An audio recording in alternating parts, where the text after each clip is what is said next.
हैस्को में 25 करोड़ से जायद की खुर्द-बुर्द का मामला। स्पेशल जज एंटी करप्शन सेंट्रल हैदराबाद ने 7 मुलजमान की अबूरी जमानत मंसूख कर दी। मुलजमान अहमद खान, वसीम शाहिद, खालिद करीम, एजाज अहमद, सैयद इफ्तिकार, जुल्फ़िकार मेमन और सफ़ीर अहमद की जमानत मंसूख की गई।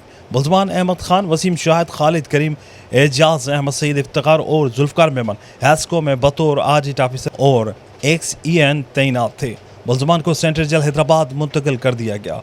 मुलजमान के खिलाफ कंपोजिट सर्किल मीरपुर खास में मुकदमा दर्ज था। मज़कूरा मुकदमे में हैस्को मुलाजमिन की सैलरी और दीगर हेड से 25 करोड़ से जायद की खुर्द-बुर्द की गई। बदउनवानी में मुलविस मजमूई तौर पर 45 मुलजमान के खिलाफ मुकदमा दर्ज है, जिसकी तफ्तीश जारी है। दीगर मुलजमान की गिरफ्तारी के लिए छापे मारे जा रहे हैं।